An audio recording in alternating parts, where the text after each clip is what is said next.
Dominique Bourg, bonjour. Bonjour. Merci d'accorder cette entrevue à la Marmotte. On vous reçoit aujourd'hui dans la continuité de 3 reportages que nous avons pu faire sur la grève du climat et Extinction Rébellion. On est allé à la rencontre des manifestants, des militants, et on s'est rendu compte que le problème n'était pas si simple que peut parfois le laisser transparaître ce phénomène de manifestation. Il y a évidemment une direction générale commune qu'on regroupe parfois, peut-être à tort, sur l'idée d'un combat pour le climat. Du coup, on voulait discuter de ça avec un expert. D'abord, est-ce que vous pouvez vous présenter pour ceux qui ne vous connaissent pas? Je suis professeur à la faculté des géosciences et de l'environnement de l'Université de Lausanne et je m'occupe des questions d'environnement depuis une trentaine d'années. Donc effectivement, j'ai accumulé un certain nombre de choses, puis surtout, j'ai en tête un peu l'histoire des 3 dernières décennies, même voire les 4, et comment les choses ont évolué, comment elles passent par paliers, etc. Et donc ça, c'est aussi important pour analyser le présent. Vous êtes donc un spécialiste des questions environnementales, mais c'est également votre qualité de philosophe qu'on vous interrogera aujourd'hui. Pour qu'on puisse parler plutôt de solutions et d'idéologie par la suite, est-ce qu'on peut faire peut-être une mise au point sur les problèmes environnementaux actuels si vous deviez par exemple convaincre un climato-sceptique? Alors convaincre un climato-sceptique, si c'est un vrai climato-sceptique, ça va s'enraciner très profondément et en fait on ne le convaincra pas, quel que soit l'argument, même quand bien même le ciel lui tomberait sur la tête, que ça ne le ferait pas changer, donc c'est pas le souci. Non, en fait on a différents types de problèmes, on a des problèmes de dérégulation du système Terre, et en fait, on en mesure les raisons et les causes avec le référentiel qu'on appelle les limites planétaires. Donc en fait, les activités humaines compte tenu des flux de matière et des flux d'énergie qu'elles charrient, eh bien, perturbent ce système Terre. Par exemple, on a complètement changé la composition chimique de l'atmosphère, il y a plus de 40% de plus de CO2, etc. etc. Je vais y revenir, on érode complètement le vivant. Donc là, c'est vraiment le premier aspect. Alors c'est vraiment la conséquence de nos flux de matière et de nos flux d'énergie, et ça c'est très connecté au niveau de vie de chacun de nous. C'est notre boulimie consumériste qui occasionne ces difficultés. Quand on regarde dans l'ensemble des limites planétaires le côté vivant, c'est-à-dire le côté effondrement des populations, accélération du rythme d'érosion des espèces, etc. Là, c'est un petit peu différent, les causes sont plus multiples, c'est la fragmentation du territoire, la destruction des habitats, l'agriculture chimique, le commerce international, évidemment le climat aussi joue dans ça son rôle. Mais là, disons que la responsabilité de chacun, elle est plus égale en quelque sorte, parce que chacun de nous a besoin d'une certaine surface pour respirer, pour épurer son eau, que sais-je, pour se nourrir. Et évidemment, un riche et un pauvre vont pas l'un manger 100 fois plus que l'autre, ça n'a pas de sens. On va rester dans un ratio, dans une fourchette peut-être de 1 à 2, 1 à 3 grand maximum. Et donc voilà, ça, on est du côté de la dérégulation du système Terre. Après, on a un autre problème très important, c'est celui des ressources. C'est-à-dire que, par exemple, la Tesla vient d'annoncer que les industriels vont avoir du mal à trouver tous les matériaux dont ils ont besoin pour les voitures électriques. Bon. Et donc en fait on a un problème de ressources. Alors ces ressources, c'est évidemment l'énergie déjà. On est sur un plateau en ce qui concerne les fossiles conventionnels. On monte encore un peu en puissance pour les fossiles non conventionnels, mais on sait que ce n'est pas très durable et que leur durée d'exploitation est beaucoup plus courte dans le temps, donc il y aura un moment donné, on aura une descente énergétique du côté des fossiles. On a un problème de métaux, on est obligé d'aller chercher les minerais de plus en plus profonds et avec donc du coup un taux de concentration de plus en plus faible, donc il y a un coût énergétique qui s'emballe, il y a des effets environnementaux qui sont terribles. D'ailleurs pour nos iPhones, on fait même carrément disparaître des populations, c'est absolument effrayant. On aura dans la décennie, la décennie d'après, sans doute des problèmes déjà de capacité de production alimentaire mondiale. Par région, on a déjà des gros problèmes d'eau. Par exemple, la ville du Cap, l'été dernier, a manqué d'eau, mais on sait que le problème va plutôt se diffuser, même si l'approvisionnement d'eau douce, c'est une question plutôt locale. Mais justement, les régions en tension vont augmenter.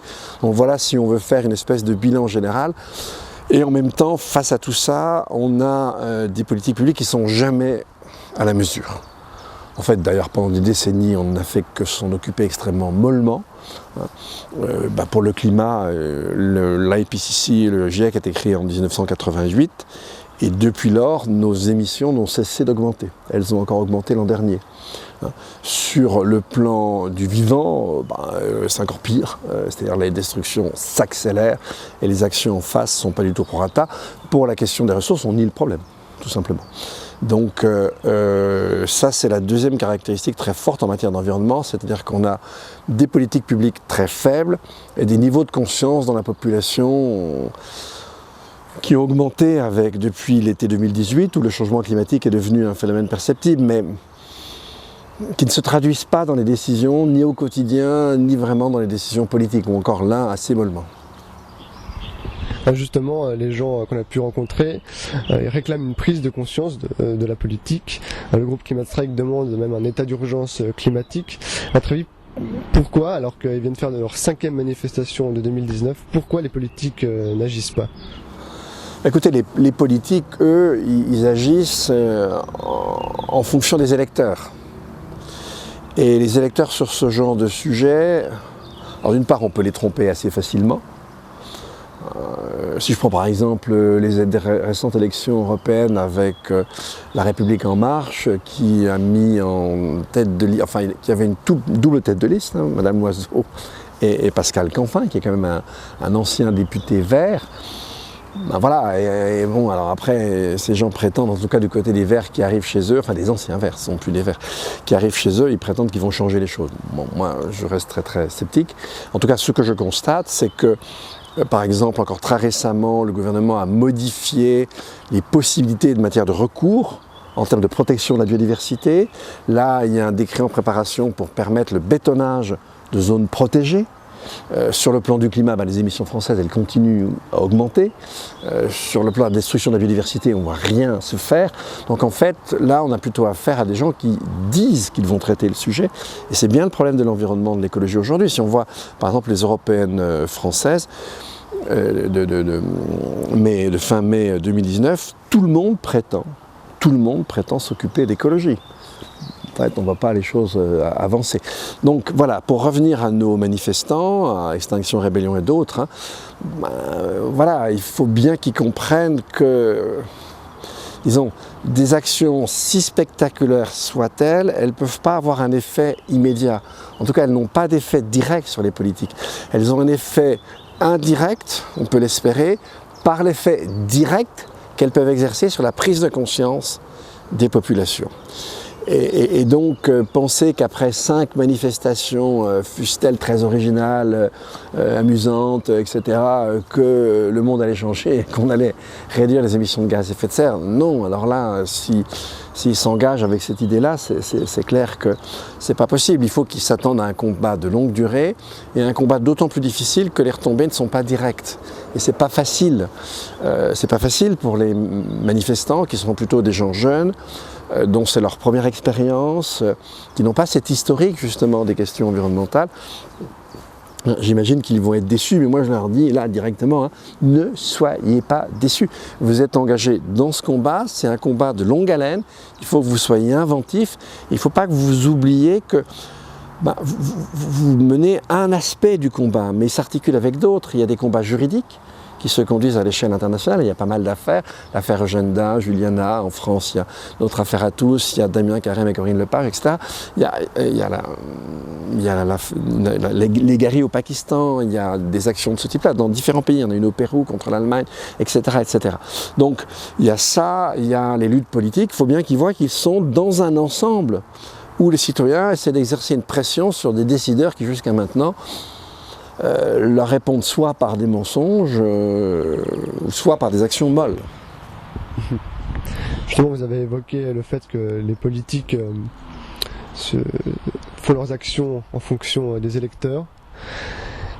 Lorsqu'on voit la liaison en fait entre l'idéologie capitaliste et la démocratie aujourd'hui, notamment avec le glissement du concept de liberté dans le mot libéral, est-ce que vous avez l'impression que les enjeux environnementaux aujourd'hui viennent remettre en cause le principe de démocratie, dans la mesure où la démocratie permet aux gens de s'autodétruire? Est-ce qu'on doit autoriser ce suicide par la démocratie? Alors déjà, premièrement, il faut quand même nuancer le problème. Franchement, le suicide dont vous parlez, il est encore pire au Brésil, avec une extrême droite au pouvoir.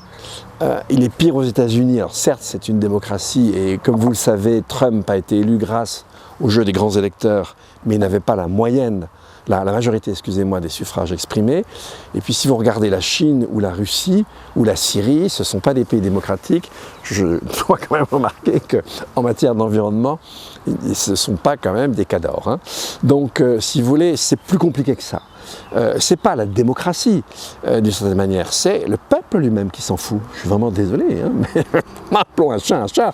Hein. Il y a une angoisse un peu diffuse qui commence à monter un petit peu.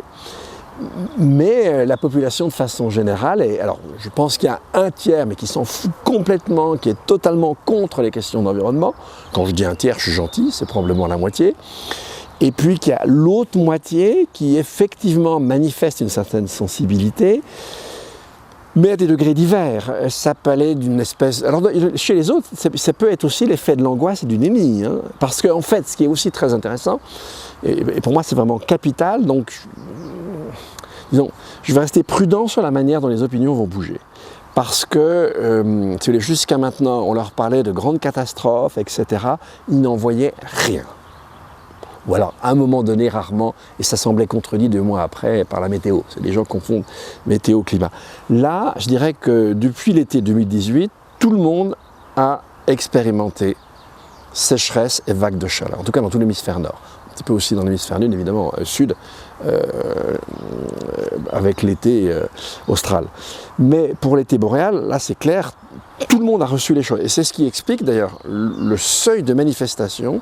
C'est-à-dire qu'autrefois, il y a 2-3 ans, on avait quelques... Alors en Suisse, c'était quelques centaines de manifestants pour les climats. Hein. Moi, quand j'ai manifesté plusieurs fois à Genève, franchement, on est retenu dans une grande brasserie. Hein. Donc là, on a vraiment changé et ça, c'est important. Et il faut bien voir que les raisons de ce changement, elles vont aller crescendo. Elles vont s'accentuer. Donc on commence à entrer dans une période où l'opinion va bouger. Donc il ne faut pas que les manifestants se découragent, surtout pas, s'il vous plaît. Ne vous découragez pas. Hein.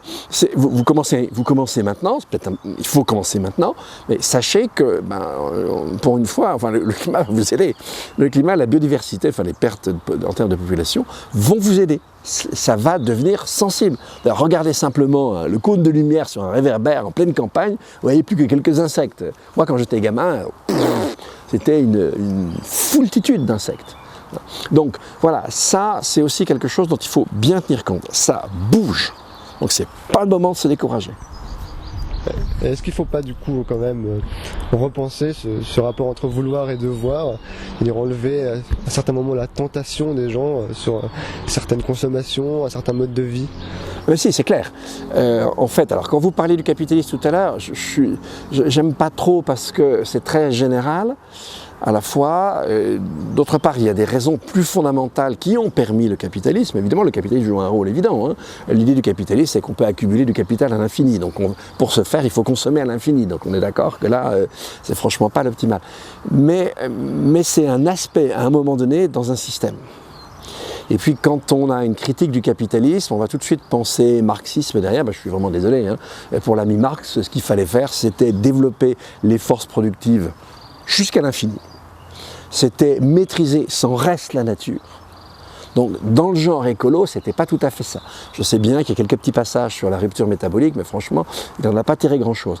Et c'est un problème de fond qui est derrière, parce que l'espérance marxienne, qui était très belle, hein, c'était de se dire que on a un problème avec d'un côté la division sociale du travail qui crée des inégalités économiques et de l'autre le principe démocratique qui veut que les citoyens soient égaux. Et disait-il, ça ne peut pas aller ensemble. En fait, pour qu'on puisse s'en sortir, il faut, en développant au maximum les forces productives, en maîtrisant la nature, mais jusqu'à son trognon, eh bien, il faut à la fois surmonter la rareté et faire disparaître la division sociale du travail par une automatisation complètement étendue. Il pensait déjà à ça de son temps, de telle sorte, pensait-il, qu'on aurait à travailler plus que très très peu de temps et qu'on pourrait faire naître ce qu'il appelait un homme générique, c'est-à-dire que finalement chacun allait pouvoir développer toutes les qualités qui sont plutôt celles du genre humain. Personne n'est à la fois scientifique, artiste, danseur, joueur de guitare, bon, et paysan. Donc c'était ça l'espérance de Marx. Alors franchement, les limites planétaires, ça fait que l'espérance de Marx, bon, et du coup on est plutôt ramené à un schéma Rousseau, mais c'est en fait, ça va plutôt réduire la division sociale du travail pour la rendre compatible à l'égalité. Il y avait le schème libéral, on se disait, ben voilà, au moins dans la société, chacun va bénéficier d'un minimum, ce qui va faire que quand même les différences sociales sont neutralisées. Bah, depuis le néolibéralisme, ça ne marche plus, hein.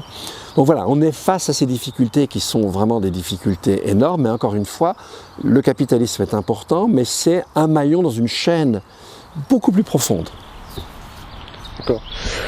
On va revenir, si vous le voulez bien, aux élections européennes. Vous avez donc fait campagne pour les européennes en France, tête de liste d'Urgence Écologie. Or, vous avez présenté en mars dernier avec Pablo Servigne une conférence sur l'effondrement, en suivant les différentes étapes du deuil. Donc, je me suis demandé pourquoi s'engager en politique finalement après avoir fait son deuil de cette société. Ah non, alors ça les choses sont compliquées. Déjà moi je ne parle pas du tout d'effondrement au singulier.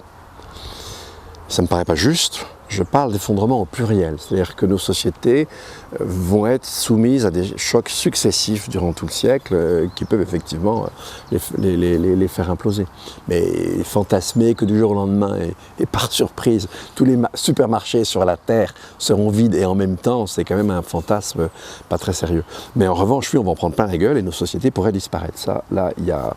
Alors, si on va assez loin, et là, on a des trucs qui ne sont pas très rassurants du côté du climat, ok, on pourrait même aller au pire des scénarios. Alors, cela dit, le timing, je ne le connais pas. Et personne ne le connaît.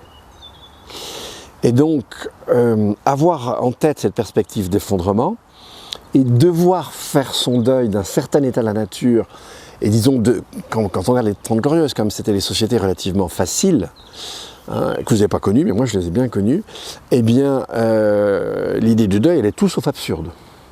De toute façon, les conditions de vie sur Terre, dans quelques décennies, n'auront plus du tout la facilité qu'elles ont encore aujourd'hui.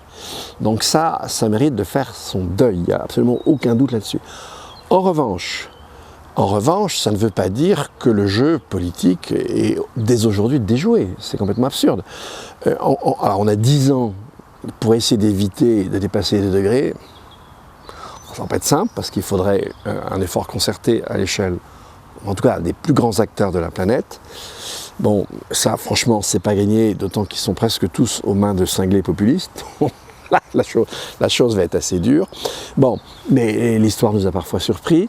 Donc de toute façon, ça vaut le coup de se battre. Et la deuxième raison pour laquelle ça vaut le coup de se battre, c'est que un État peut à la fois contribuer à la réduction générale des impacts humains sur le système Terre, mais aussi un État peut organiser une résilience sur les territoires, peut faire que les expériences qui sont aujourd'hui intéressantes soient facilitées, etc. Donc, la perspective de l'effondrement, pour moi, elle n'est absolument pas contradictoire avec le jeu politique. Surtout pas. Ça, c'est un fantasme. Et donc, c'est pourquoi, pour moi, il n'y a absolument aucune contradiction entre être allé faire le guignol en politique et puis le faire sur une scène de théâtre en parlant du sérieux, d'ailleurs, en fait, c'est tragique même, des émotions d'effondrement. Il n'y a pas de contradiction. On est sur des plans différents. Mais pas contradictoire. Vous aviez un slogan pour cette campagne. Nos enfants, les animaux, la nature n'ont pas le droit de vote. Voter Urgence Écologie, c'est voter pour ceux qui ne peuvent pas voter. Est-ce que, justement, pour avoir une démocratie complète, on doit prendre virtuellement en compte la vie potentielle ou logique du reste du vivant? Oui, de toute façon, c'est un égoïsme ignare qui va faire croire aux êtres humains qu'ils peuvent vivre sans les autres. L'air qu'on respire, c'est le produit du vivant. L'eau qu'on boit, aussi ce dont on se nourrit, c'est impossible sans la qualité des sols qui sont fournis et par l'entomofaune, les insectes, les bactéries, etc. Donc on est complètement solidaire du vivant. C'est, si vous voulez, pour ça que quand on a parlé tout à l'heure d'Extinction Rébellion, ce que j'aime beaucoup dans le mouvement Extinction Rébellion, bah vous avez le mot extinction. Et dans l'extinction, c'est aussi 6e extinction de masse. Ils ont enfin, enfin je dis enfin, non, parce qu'il y a que parfois les politiques qui sont des fois des ignares sur ces sujets, mais en tout cas, en général, le manifestant, lui, n'est pas ignare. Et eux savent très bien qu'on ne peut pas séparer climat et vivant. Le climat, c'est simplement les conditions optimales d'existence pour un certain nombre d'espèces. Donc si vous commencez par flinguer toutes les espèces, ne me parlez même plus de climat, c'est même pas la peine. Donc eux ont compris ça, ils ont mis ça au cœur de leur combat. Et ça, je trouve ça extraordinaire. Bon, ils ont mis ça au cœur de leur combat, ils savent très bien aussi que le développement durable, c'est une connerie totale, hein, que en fait, bah non, c'est ce qu'on appelle, nous, l'écologie intégrale, c'est-à-dire que l'économie, c'est un sous-système à l'intérieur du système social, s'il n'y a pas d'individu, s'il n'y a pas de société, il n'y a pas d'économie. S'il n'y a pas de règles juridiques, il n'y a pas d'économie non plus. Bon, et donc, il y a le sous-système économique qui est dans le sous-système social, et l'ensemble des deux est dans le système Terre. Et donc c'est la question des limites planétaires. Si je ne respecte pas les limites planétaires, le sous-système social disparaît. C'est justement l'effondrement. Bon, donc voilà, il faut arrêter. C'est clair, c'est simple, même pour les gogos, ils devraient comprendre ça assez facilement.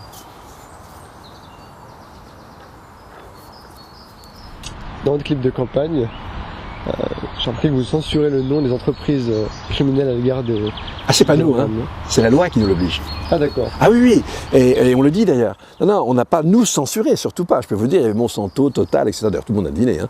Mais non, c'est qu'on n'avait pas le droit. On aurait été condamné juridiquement si on l'avait dit. C'est quand même un gag. Alors là, ça met le doigt sur un autre problème, hein, si vous voulez. En fait, la situation dans laquelle on est depuis, disons, une vingtaine d'années, on est revenu à une posture féodale, du temps où existait une église catholique toute puissante. Hein, ça commence avec la réforme grégorienne, donc si je ne me trompe pas, vers la fin du XIe siècle, où l'église s'est imposée comme une instance souveraine au-dessus des États. Et elle avait une influence sur les individus au-dessus des États. Les États s'en sont débarrassés après les guerres de religion, etc. Le pouvoir de l'Église s'est affaibli, les églises ont explosé, elles sont devenues plurielles. Et donc là, on a connu une époque où seuls les États étaient souverains. Bon, pas l'air content celui-là. Alors, on continue. Et donc, on est rentré à nouveau dans une époque où on a une souveraineté réduite des États, et des souverains très puissants, dont parfois le budget est plus fort que celui de certains États, qui sont les grands groupes internationaux.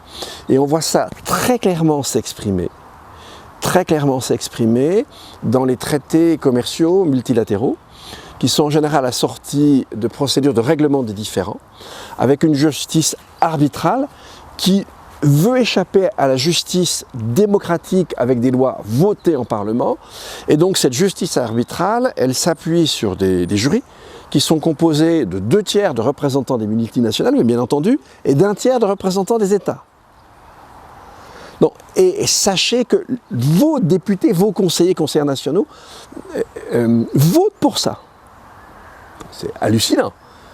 Moi j'appelle ça la traîtrise. Et donc là, il faut bien que les gens soient au courant de cette situation. Et comme toujours, c'est terrible, si vous voulez, ce qui se passe dans l'histoire, c'est quand les choses changent, les gens continuent à raisonner avec les schémas passés. Les nouveautés dans la réalité ambiante, et on a le même problème avec le climat, les gens mettent un temps fou à les enregistrer.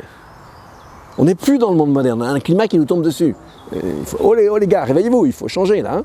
Bon, et ben c'est pareil pour la question des États. Et ça, évidemment, ça rend la lutte sur le changement climatique très difficile. Parce que les plus grandes responsables au premier degré sont certaines grandes entreprises qui sont hyper puissantes. Donc voilà, la situation dans laquelle on est. Donc nos militants d'Extinction Rébellion, patience, difficile. Il reste qui alors au-dessus de ces grandes entreprises? L'ONU? Non, même pas. Au contraire, quand vous regardez comment les objectifs du développement durable, hein, les 17 ODD, ont été déterminés, très différemment des choses analogues autrefois, mais je regarde, c'est pas mes enfants, je suis désolé. En fait, on a bien vu ça avec justement les objectifs du développement durable. Là, les grandes entreprises ont été associées et c'est elles qui ont rédigé les textes. On voit bien le rapport de force, c'est évident. Et donc là, il faut que la population, elle commence à intégrer ça. Oh, réveillez-vous là aussi, hein. C'est quoi ces moyens de se défendre alors? C'est consommateur Eh bien, le moyen de se défendre, c'est déjà de ne plus voter pour des députés qui sont à la solde des grandes entreprises. Ça, c'est la première chose. Et puis, alors de manière plus importante, pour un État, ce qui est très important, il faudrait vraiment que les États parviennent à créer des espaces hors marché. Or, si vous voulez, hors portée de ces grands groupes. Alors, il y a plusieurs manières, en développant les monnaies locales, en créant peut-être des espaces de travail hors marché, en intensifiant l'économie sociale et solidaire, mais en essayant un petit peu plus la déconnecter du marché général, etc. Enfin, voilà, il y a tout un tas de choses à faire. Bon, il y a des économistes qui travaillent sur ce genre d'objets, mais c'est clair que là, il faut sonner le tocsin et sonner la résistance des citoyens par rapport à ces grands groupes. Quand vous voyez qu'un groupe comme Google et un service public tient un rôle de service public, que les administrations maintenant passent par Google. Non mais vous voyez la puissance, c'est une honte. Comment les États ont permis ça? Les États, c'est nous. Là, c'est une petite poignée d'individus qui possèdent un pouvoir gigantesque. Avec le pouvoir d'aujourd'hui, c'est sur les datas. Et eux absorbent tous les datas des pays. Enfin, c'est hallucinant. Je suis vraiment désolé, mais j'ai l'impression qu'on est trahi par nos élites. Vraiment trahi. Est-ce qu'ils ont vraiment le choix au final? Il aurait eu. Il a été question, par exemple, les Chinois, qu'est-ce que vous voyez qu'ils ont fait? Ils sont pas aussi cons. Ils ont évidemment fait leur Google. Et je peux vous assurer que là, le Google en question, alors c'est autre chose, parce qu'on a affaire à un État policier maintenant en Chine. La Chine de Xi Jinping, c'est plus la Chine du Jintao. Hein. Ah, attention, c'est un État d'autoritaire commence à devenir à nouveau totalitaire. Et vous croyez à quoi, vous? À une prise de pouvoir par le bas, c'est-à-dire conscience de son pouvoir de citoyen, récupérer la production je crois quand même à une puissance de résistance et d'organisation des citoyens. Bon, alors peut-être je me fais des illusions, hein. D'une part. Et d'autre part, je sais que les difficultés vont aller croissant.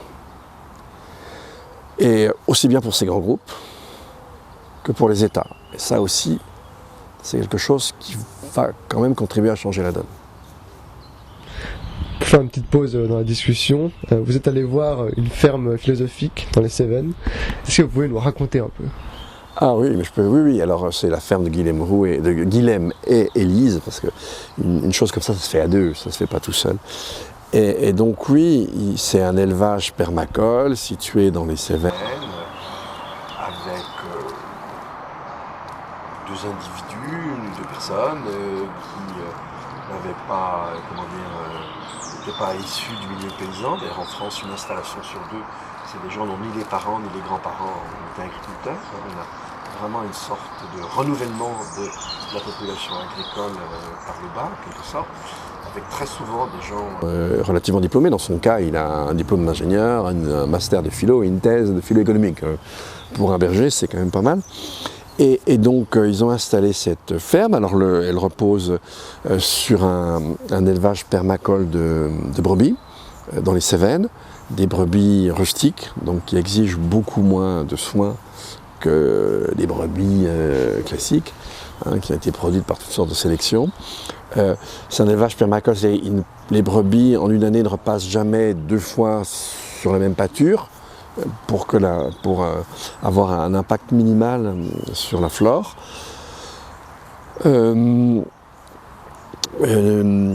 vont effectivement monter ça va être construit prochainement, un lieu d'accueil où ils pourront accueillir des gens pour des stages de reconnexion à la nature. Alors j'ai oublié de dire, Élise, elle, donc la compagne de Guilhem, elle a un maraîchage en permaculture, Et puis c'est aussi une artiste, plasticienne, une peintre. Et donc ils vont ouvrir ce lieu d'accueil où ils accueilleront des gens à la fois pour un stage de reconnexion à la nature, pour de la méditation en forêt, pour aussi des petits séminaires de philo, enfin voilà. Et donc avec l'idée d'une double activité. Et puis je vous invite on trouvera un texte, un entretien que j'ai fait avec lui sur la pensée écologique, lapensée-écologique.com dans quelques semaines. Donc où il raconte notamment une chose merveilleuse qui lui est arrivée avec les brebis. Il était encore pas encore suffisamment expérimenté, il n'a pas fait attention. Il s'est trouvé en altitude fin octobre avec son troupeau sur quand même un endroit relativement escarpé avec la neige qui s'est mise à tomber. Dru. Évidemment, le sol étant froid, la neige a bien tenu et ça devenait paniquant par rapport au troupeau. Et là, le chien pour un berger, c'est un vrai compagnon. Hein. Le chien, si vous voulez, c'est un travailleur, au sens classique du terme, c'est un artisan en fait, le chien, parce qu'il a un vrai boulot qui est d'ailleurs complètement différent de l'instinct originel qu'est le sien. Il y a un instinct de loup, lui, un loup, il fonce dans le troupeau, il l'éclate, il essaie d'isoler une brebis, il se la bouffe, c'est pas le rôle du chien, vous avez bien compris.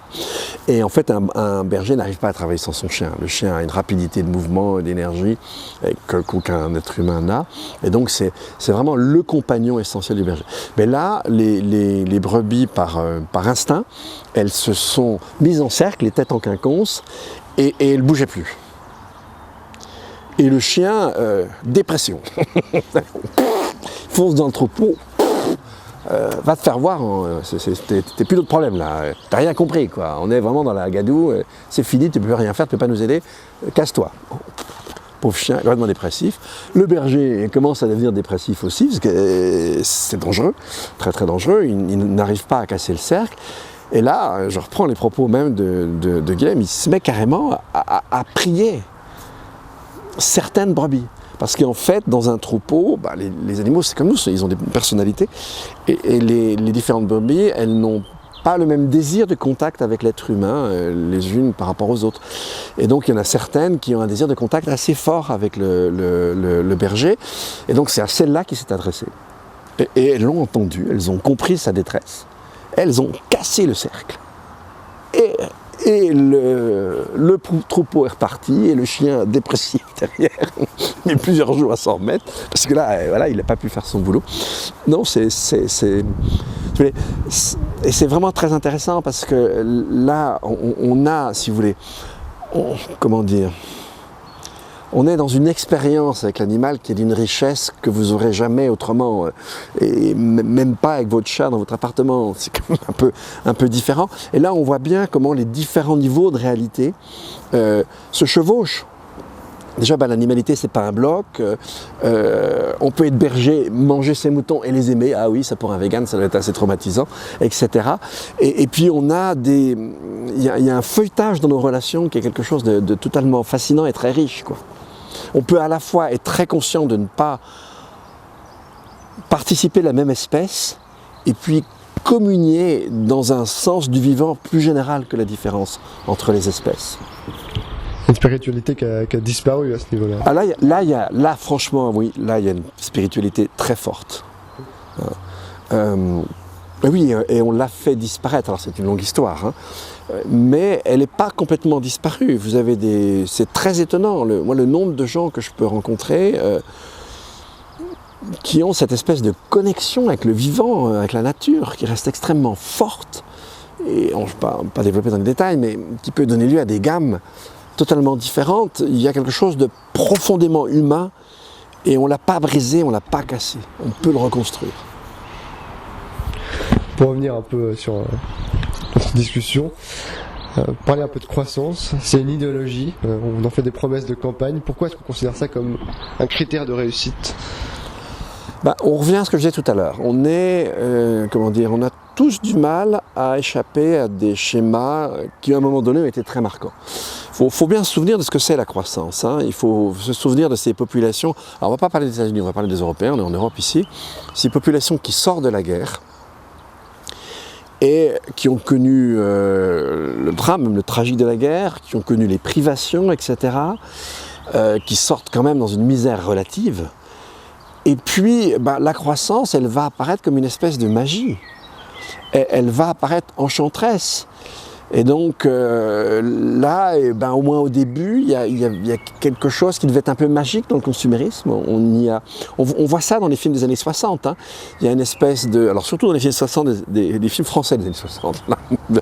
Il y a une espèce de légèreté complètement dingue, légèreté de la consommation, d'une plus grande facilité de vivre. Il faut voir que le quotidien des gens s'est énormément amélioré.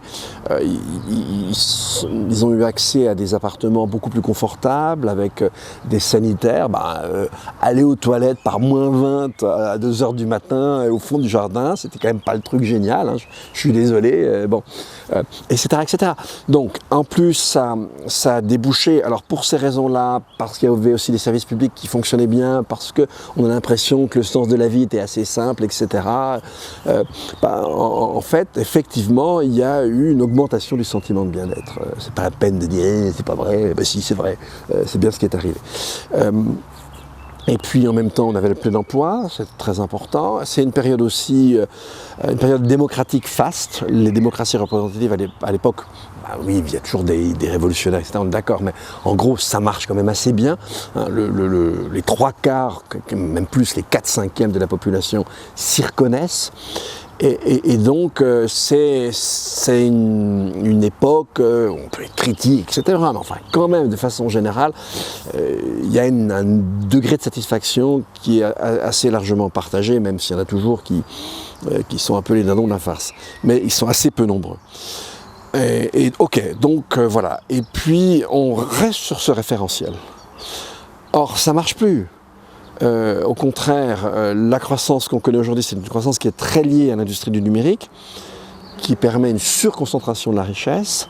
On a la vague néolibérale qui casse qui fait du dumping social, qui casse toutes les politiques de protection sociale. On a un progrès technique qui devient maintenant extrêmement menaçant. On est passé d'une période très longue, hein, en fait, depuis le début de l'histoire des techniques. Les techniques donnaient une espèce d'empowerment, soit aux individus, soit à des collectifs, et en fait à l'humanité en général, à un moment où les techniques se développent en absorbant et en imitant des capacités humaines, et donc en rentrant directement en concurrence avec des capacités humaines. Et donc on rentre dans une nouvelle histoire, mais avec des millénaires derrière, d'histoire des techniques, et donc on a une menace sur l'organisation des sociétés, sur la vie démocratique, sur l'information, mais carrément sur les emplois. Un récent rapport de l'OCDE nous dit que le bilan création-destruction d'emplois, on devrait rapidement être à -14%. Alors que dans tous les pays occidentaux, on a déjà un taux d'activité qui est relativement bas.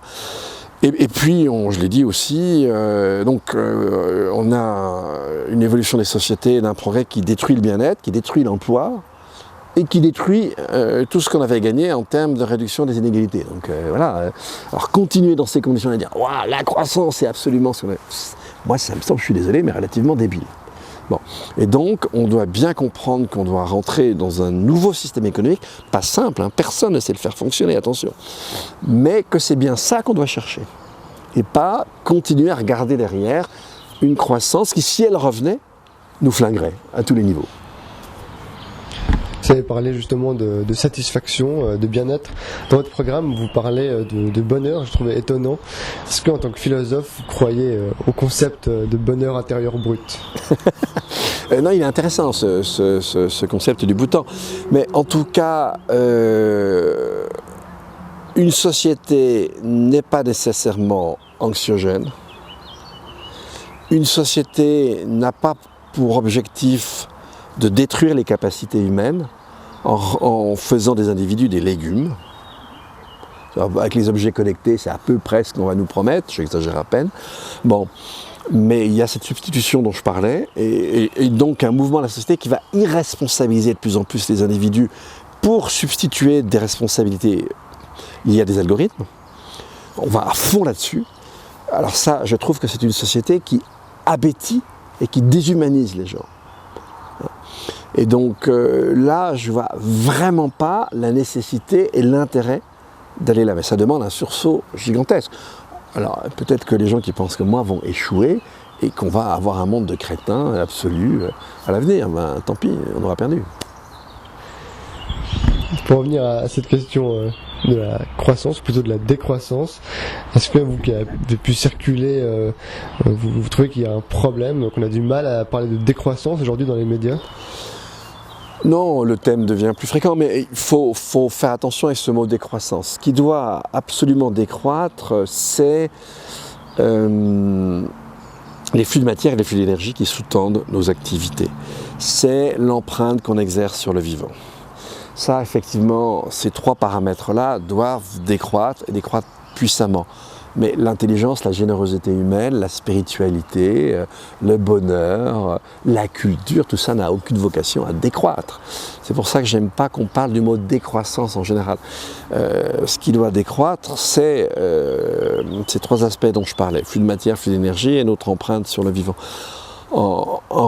Et alors maintenant, on ne voit pas comment ces décroissances-là peuvent s'accompagner d'une croissance du PIB. Ça paraît absolument impossible. Donc ok, dont acte. On est dans une société sans but, là, vous trouvez ? Alors on est dans une société déjà complètement hypocrite, mais d'une hypocrisie infinie. Je ne sais pas si... la seule époque où on a une hypocrisie à peu près pareille, c'est à la fin de la République romaine et le début de l'Empire. C'est lorsque Auguste vide de l'intérieur toute la République romaine en prétendant la restaurer, et en fait va bâtir l'Empire. D'une part, on prétend qu'on fait de l'écologie, alors qu'en fait non. Regardez à côté à l'EPFL, enfin tout est orienté vers le transhumanisme, l'homme augmenté, c'est ce vers quoi on va. Et vers une numérisation absolue de la société. Bon, et ça on ne nous le dit pas. Vous avez des élus qui prétendent toujours vous protéger, etc. C'est pas vrai.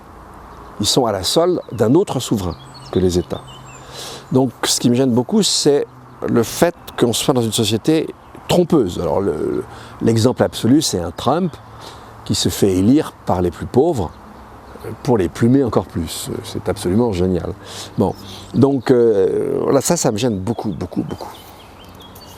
D'accord. Vous qui avez pu aller vous exprimer notamment grâce à cette campagne des européennes chez différents médias, disons de masse, France Inter, RTS, Figaro, RMC, France 24, comment vous avez ressenti cette médiatisation des problèmes environnementaux, d'autant plus que vous faisiez partie d'une liste extrême en termes d'écologie? Oui, alors attention, je me suis beaucoup moins exprimé sur France Inter ou France Culture, que sais-je, pendant la campagne, parce qu'au contraire, dès que j'ai été candidat déclaré, donc toutes ces instances m'ont fermé leurs portes, c'était normal, ils étaient pris dans le jeu, je passais de l'intello de service à entre guillemets, même si moi j'ai du mal à porter cette étiquette, à un politique.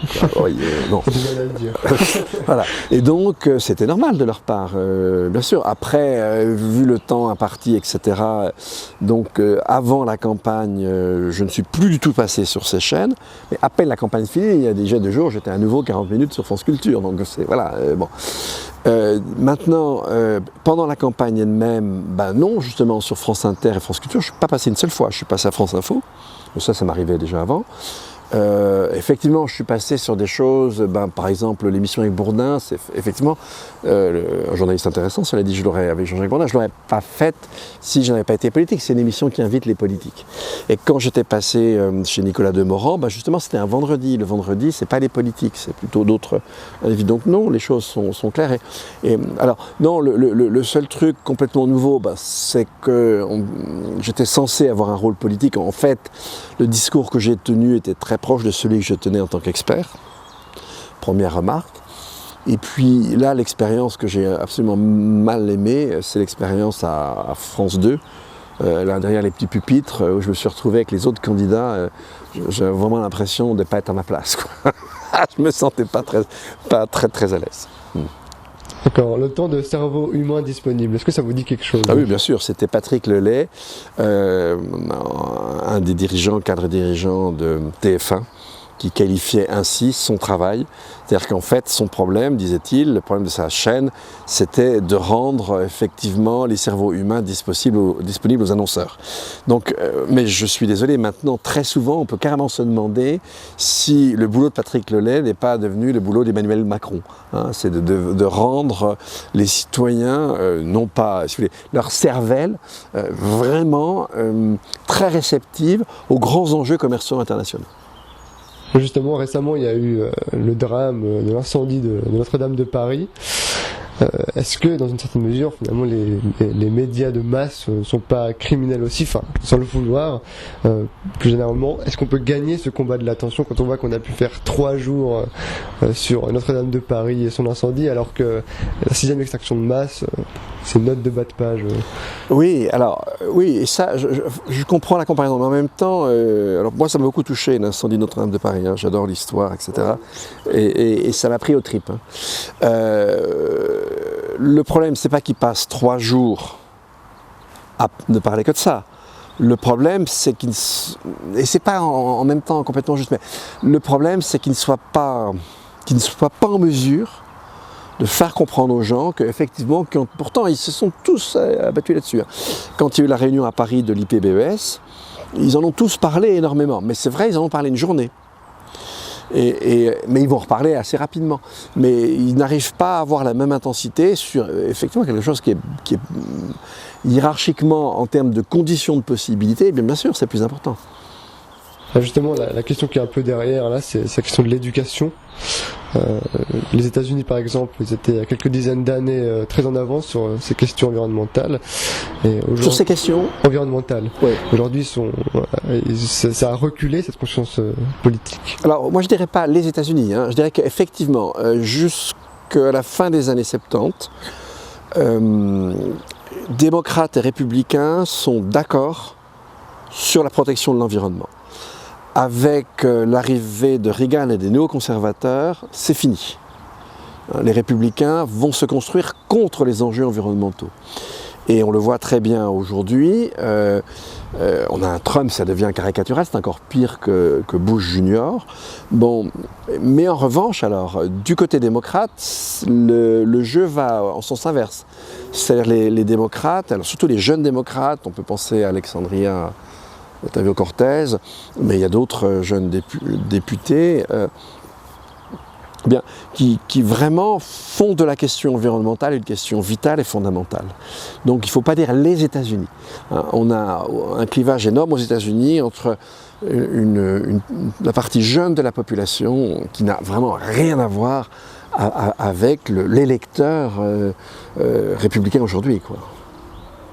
Mais il y a aussi des jeunes qui sont des électeurs républicains, mais enfin, voilà, une majorité plutôt de jeunes qui sont très engagés côté démocrate hard. Et toujours sur cette question de l'éducation, à votre avis, c'est quoi le rôle de l'université sur la place publique ? On sait notamment combien d'argent peut investir l'État suisse dans une université. Pourquoi est-ce que les historiens, les philosophes, les docteurs en environnement n'interviennent pas dans la vie publique ? Ils interviennent un peu, mais pas beaucoup. Alors cela dit, attention, alors on va parler de l'idéal. Hein, l'université à la Humboldt n'a pas grand-chose à voir avec l'université d'aujourd'hui, hein, franchement. Bon, là, effectivement, elle est là pour être un peu la tête pensante de la société. Ce qui permet à la société de se réfléchir, ce qui permet à la société de connaître son passé, d'essayer d'envisager dans quelle direction elle pourrait aller, de l'amener à réfléchir sur ses propres valeurs. C'était une fonction magnifique. Et l'université, alors elle n'était pas la seule, les écrivains avaient aussi cette fonction, etc. Il y avait une partie intellectuelle de la société qui était porteuse d'une mission réflexive plus particulière. Elle devait aider le reste des citoyens dans cette mission réflexive. Waouh! Je ne suis pas bien sûr que ce soit encore le cas de l'université d'aujourd'hui. Alors d'une part, il y a une surpondération de ce qui est science. Et en fait, c'est plus de la science. Je suis vraiment désolé. Mais pour moi, produire de la science, c'est produire des énoncés qui sont les plus robustes possibles. Le gros de la production scientifique aujourd'hui, c'est de produire des objets. Donc déjà, la fonction scientifique, je ne dis pas qu'elle n'existe plus, bien sûr, mais elle est relativement réduite. Bon, Et on aura de plus en plus de mal à avoir de la neutralité, puisqu'on a, au contraire, on demande, les États sont devenus fauchés, et donc les chercheurs sont obligés de faire des contrats publics-privés, etc., de travailler de plus en plus pour les entreprises. On est déjà très loin de l'université d'autrefois. Et du coup, on a voulu soumettre tout ce qui est sciences sociales, etc., à la même grille. Et d'ailleurs, vous avez des forts ici en Suisse, un parti comme l'UDC aimerait bien qu'on dise adieu à l'université. À quoi ça sert? Il faut réfléchir, on va perdre nos électeurs, c'est horrible. Pourquoi payerait-on des impôts pour que des gens fassent qu'on ait moins d'électeurs? On peut les comprendre, il y a un problème. Et puis, mes collègues universitaires, beaucoup sont en général des anciens premiers de classe, et donc ils ont pour première qualité d'être des gens qui cherchent la conformité à un certain système. Donc le système néolibéral s'est imposé dans l'université, et maintenant on va de plus en plus recruter des gens qui ont un terrain, comme on dit, c'est-à-dire qui ont, disons, une pertinence très circonscrite et qui vont être de plus en plus dans l'incapacité de tenir cette mission réflexive générale dont je parlais. Donc on a l'université qui se moule sur la société et qui ne va plus du tout jouer ce rôle-là. C'est-à-dire que pour ma part, je suis assez heureux de partir en retraite parce que cette université-là, je n'en ai absolument nullement envie. Ne m'intéresse pas du tout. Et sur le plan justement de l'électorat, est-ce que on peut continuer? Mais attendez, je vais donner un complément à l'université. Moi j'ai beaucoup plus confiance aux étudiants qu'ont beaucoup de mes collègues. Je vois par exemple quand il y a eu ici à Lausanne la semaine de la durabilité. Là, c'était des étudiants qui venaient de différents endroits de la Suisse. Et quand ils sont intervenus au début, parce qu'il y a eu une soirée qu'ils organisaient eux-mêmes, où l'université, où certains profs étaient invités, et votre serviteur, eh bien, quand ils ont fait leur introduction, si vous voulez, tout ce qu'ils ont dit était hyper pertinent et juste. Et je ne suis pas certain qu'ils l'aient appris dans leur cours. Ils sont allés le chercher. Parce que, si vous voulez, même s'il y a cet esprit de conformité dont je parlais, vous aurez toujours des gens qui vont échapper à ce modèle. Toujours. Ils vont se faire recruter sur leur petit machin, puis dès qu'ils seront recrutés, ils vont faire autre chose. Bon, ça existera toujours. Et donc il y aura toujours une petite partie, quand même, soyons un peu plus optimistes, une petite partie de l'université qui répondra toujours à la vieille finalité de l'université Humboldt à l'allemande du 19e siècle. Donc, voilà, les étudiants sont souvent beaucoup plus critiques. Et parfois on se dit comment ils acceptent certains cours, parce que qui eux ont un référentiel d'il y a 20 ans, eux ils sont déjà sur les meilleurs de la recherche. Et du coup, sur la question de l'électorat et de la démocratie, pourquoi élire des représentants quand on peut élire des spécialistes? Ah non, représentants c'est pas pareil, si vous voulez. C'est vrai que c'est compliqué le jeu de la démocratie, parce que en fait, la démocratie représentative telle qu'elle se construit à partir de la fin du XVIIIe et tout au long du XIXe, la première partie du XXe siècle, l'idée c'est quand même que les États doivent avoir quand même comme objectif le bien-être, la promotion du bien-être, et un bien-être quand même réparti au maximum. Et donc dans ce sens-là, ça devient tout à fait normal que ce soit que chaque citoyen, c'est ce qui fait le fondement, que chaque citoyen soit le juge ultime des politiques publiques. Et même lorsqu'une politique publique est compliquée, au moins le citoyen il pourra voir si elle a amélioré ou non son bien-être. Alors là, la globalisation a cassé ce jeu. Parce que les politiques disent « Ah non, attendez, si vous privez pas, ce sera encore pire, les autres vont nous écraser, etc. » Donc la globalisation vient rendre ce jeu plus difficile, et puis après il y a la double souveraineté dont vous avez parlé tout à l'heure, on va réduire la capacité d'agir des États. Donc voilà, la démocratie va rentrer en crise parce qu'effectivement elle demande à l'État quelque chose qu'il n'est plus capable de lui fournir. Et puis arrivent les problèmes environnementaux qui sont très compliqués parce que là, ok, cette fonction de juge ultime, elle n'a plus de sens. Parce que ce que je vais faire maintenant n'aura peut-être un effet que dans 50 ans. Je serai mort. Bon, donc en quoi je vais être le juge ultime? Non. Donc je vais assumer des âneries, et c'est d'autres derrière moi qui vont en subir les conséquences. Donc, dès qu'on prend en compte les grands enjeux environnementaux, cette fonction de boussole du citoyen qui, dans sa chair et son corps et sa vie quotidienne, peut mesurer l'effet positif ou négatif des politiques publiques, ça ne marche plus avec l'environnement. Donc voilà, on est dans ce moment où les choses deviennent très compliquées pour la démocratie. Mais ça ne veut pas dire que cette fonction dont je parlais est perdue toute pertinence, mais effectivement il faut la compléter avec d'autres choses. C'est ce à quoi j'ai réfléchi moi pendant une décennie. Mais voilà, donc on est simplement dans un jeu compliqué, beaucoup plus compliqué, mais qui ne veut pas dire que la démocratie ait perdu son intérêt. Ben non, si vous voulez, un spécialiste, s'il ne suit pas le contrôle du peuple, il va lui aussi délirer et il n'ira pas forcément dans le bon sens. Donc moi qui suis un de ces experts, ne me faites jamais confiance à moi tout seul, c'est une très mauvaise chose. Vous pourriez toujours être contrôlé par la suite. Oui, mais il faudrait un contrôle démocratique. Et donc, à ce moment-là, on peut très bien élire. Alors, ce qu'on proposait, nous, c'est qu'il y ait un collège ou une académie du futur, peu importe, enfin, une espèce d'instance qui fasse un monitoring permanent des connaissances à destination et des représentants et de la population en général. C'est plutôt vers quelque chose comme ça qu'on doit s'orienter. Mais ça suppose qu'on ait des médias qui ne jouent pas le jeu de Patrick Lelay, c'est-à-dire qui n'imaginent pas que leur fonction est de ramollir les cerveaux. Mais ce n'est pas le cas des services publics, hein, normalement. La RTS, ce n'est pas le cas. Non, on n'a rien contre la RTS. Voilà. Quand vous voyez l'état du monde, est-ce que vous pensez que la démocratie a des beaux jours devant elle? Elle a plutôt des grosses épreuves devant elle. Hein. Des beaux jours, non. Elle a plutôt des épreuves, mais en même temps, je pense que c'est la seule voie pour construire une société correcte. Mais à condition que la démocratie sache se réformer et s'affirmer.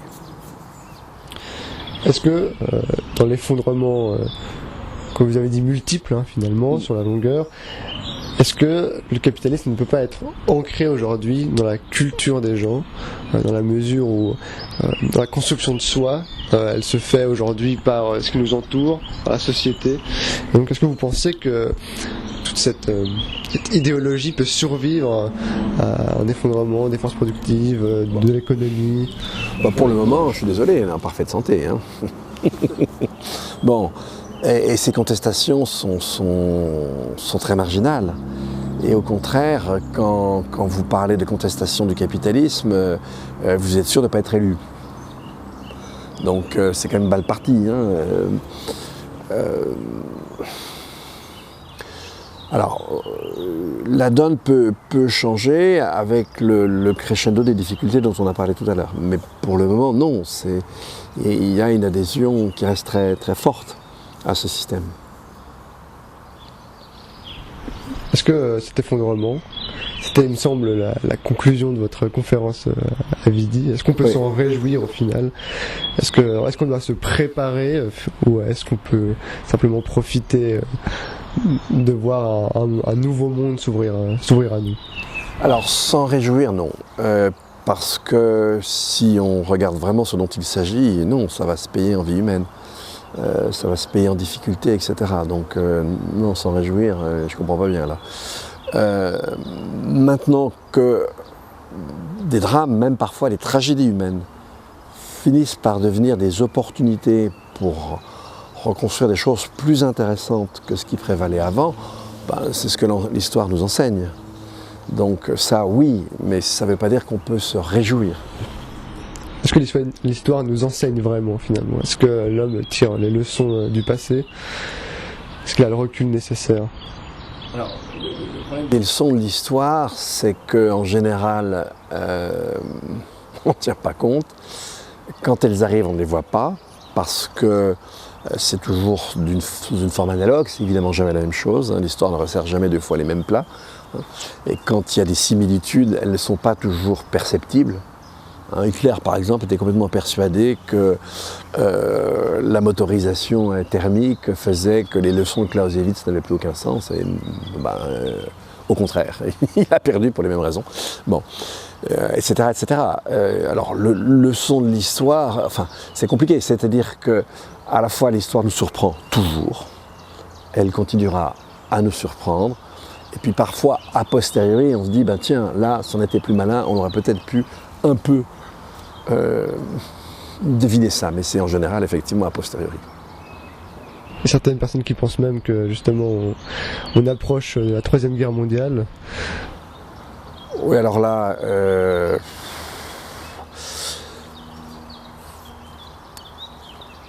on ne peut jamais exclure que la folie humaine aille jusque-là, mais à Une mon guerre pour les avis, ressources. disons, en tout cas, si Troisième Guerre mondiale il y a, elle se fera sur déjà un horizon environnemental relativement apocalyptique. Donc de toute façon, ça n'aura rien à voir avec ce qui aurait pu se passer, par exemple, si l'histoire de la baie des cochons avait mal tourné, si, je ne sais pas moi, les deux anciens géants de l'atome, qui étaient l'Union soviétique et les États-Unis, en étaient venus aux mains. D'accord. Monsieur Bourg, merci pour ce moment de discussion. Avant de vous laisser partir, est-ce que vous pouvez nous dire à ceux qui nous regardent, en fait, quelque chose qui vous tient à cœur ou quelque chose qui peut leur être utile pour affronter un peu ce qu'on s'apprête à vivre dans les prochaines années? Alors oui, j'aurais plusieurs choses à dire. Déjà, premièrement, ce qui est très important dans la période où on est, c'est l'amitié. Et c'est le fait de ne pas hésiter à construire des petits collectifs résilients et importants. Deuxième message, cultivez-vous. Plus les temps sont difficiles, et moins il est bon de se crétiniser. Et on a tous cette tendance, hein, c'est très facile. Ensuite, troisième chose, vous voyez, le vent nous aide. Troisième chose, c'est qu'ils n'hésitent pas à cultiver leur sensibilité et à cultiver leur spiritualité. Par exemple, avec l'éco-psychologie, en n'hésitant pas à se tourner vers certains stages, etc. Et puis, au-delà de ça, qu'ils n'hésitent pas à se dire que le monde ne sera jamais plus complexe que ce qu'on peut en comprendre, qu'il y a parfois des choses assez bizarres, et qu'il faut garder une grande ouverture, notamment sur le plan de la spiritualité, et ne jamais confondre la spiritualité avec des religions qui prétendent enrégimenter et coder la vie. Voilà, ça c'est ma conclusion. Merci beaucoup. Merci à vous.